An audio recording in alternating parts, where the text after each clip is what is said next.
চা নিয়ে বসেছি। Hello friend, good morning. তোমাদের সকলকে আমার বেঙ্গলি ব্লগে স্বাগত জানিয়ে নতুন ভিডিওর সাথে তোমাদের কাছে চলে এলাম। এই যে বাবা স্কুল নিয়ে বসেছে, আমরা ওদের হাফ পড়া হয়ে গেছে, দিয়ে আমরা চা খাচ্ছি। খেয়ে আবার বাকিটা পড়িয়ে ছেড়ে দেবো। আজকে বৃহস্পতিবার, এখনো পুজো সবই বাকি।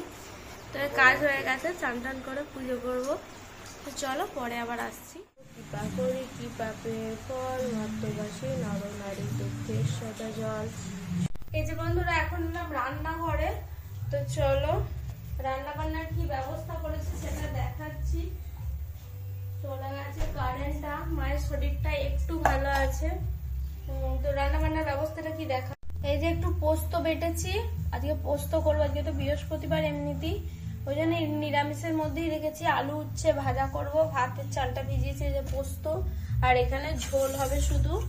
আমরাও একটু নেবো, কিন্তু মা মেনলি খাবে। কিন্তু কাঁচা কলা আমাদের গাছে আছে, কিন্তু পরিপুষ্ট হয়নি, এখনো পরিপুষ্ট হয়নি। তো তাই জন্য আর কি করা যাবে, কাঁচকলা ছাড়াই করতে হলো। রাজেশ গিয়ে মায়ের জন্য ওষুধ নিয়ে আসবে।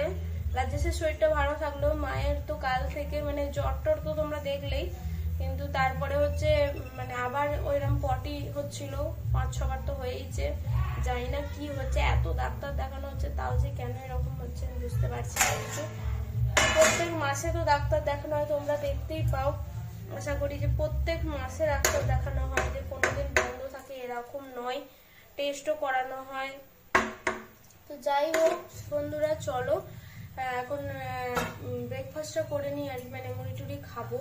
তো মুড়িটা খেয়ে নিই, কালকে একটু তরকারি আছে, ওটা দিয়েই চালিয়ে দিই। আর আজকে তো প্রচুর দেরি হয়ে গেছে, এখন 10টা বাজে। আমি এই জাস্ট পুজো টুজো সারলাম। আজকে তো বৃহস্পতিবার, এমনিতেই পুজো টুজো করতে অনেক দেরি হয়ে যায়। তো চলো আর বেশি কথা বলছি না, রান্না বান্নায় যাই। কালকে তরকারিটা গরম করলাম, এই কড়াইটা দিয়ে আবার চাপাবো। 1 ফোঁটা তেল দিচ্ছি, জাস্ট না দিলেও চলে। ঝোলটা চাপিয়ে দিয়ে গিয়ে খাবো, কারণ অনেক দেরি হয়ে যাবে আমাদের রান্না করতে। 1 ফোঁটা জিরে একটু ফোড়ন দিলাম। আজকে সবজির মধ্যে বিশেষ কিছু ছিল না, পটল আর একটু কচু আর বরবটি। চলো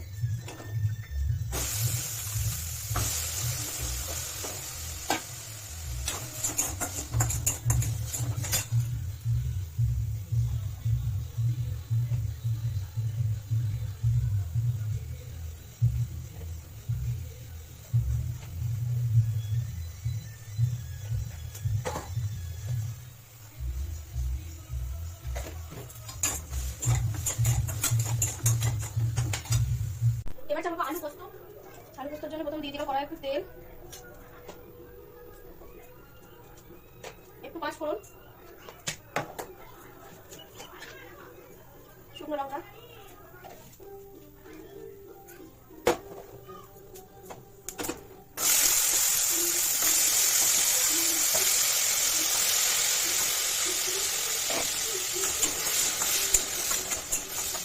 আলুগুলো ভালো করে ভেজে দিতে হবে। এখন জল দিয়ে দিলাম, এতে এটা সিদ্ধ হবে। সিদ্ধ হওয়া মানে মোটামুটি 80% সিদ্ধ হলে তবে এই যে পোস্তটা বাটা আছে সেটা দেবো। এখন নয়, কিন্তু এখন আলুটা সেদ্ধ হবে তারপরে।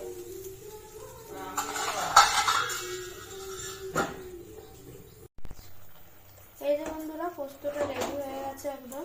এটা আমি নামিয়ে নেবো। এবার যা টানবার টেনে নেবে। দেখো বন্ধুরা, এখন সন্ধ্যেবেলা সন্ধে দিতে চলে এসেছি। তো মায়ের শরীরটা ভালো না থাকায় এরপর থেকে আর কোনো ভিডিওই করতে পারিনি। তো এই ভিডিওটা একদম সন্ধে দিচ্ছি যখন ঠাকুর ঘরে, তখন আজকে একটু ভিডিও করলাম, কারণ আর কিছু ভিডিও করা হয়নি। তখন হঠাৎ মনে পড়ে গেল। তো মায়ের শরীরটা খুবই খারাপ হয়ে গিয়েছিল। তো তোমরা দেখো, আমি সন্ধেটা দিয়ে নিই। ভিডিও কিন্তু এখানেই শেষ করে দিয়েছি, এই পর্যন্তই। তো আজকের ভিডিওটার জন্য এই পর্যন্তই থাকলো। ভিডিও যদি কিছু ভালো লেগে থাকে প্লিজ একটা লাইক করো, শেয়ার করো, সাবস্ক্রাইব করতে ভুলো না। চলো আজকের মতো টাটা, গুড নাইট। সবাই ভালো থেকো, সেফ থেকো, সুস্থ থেকো।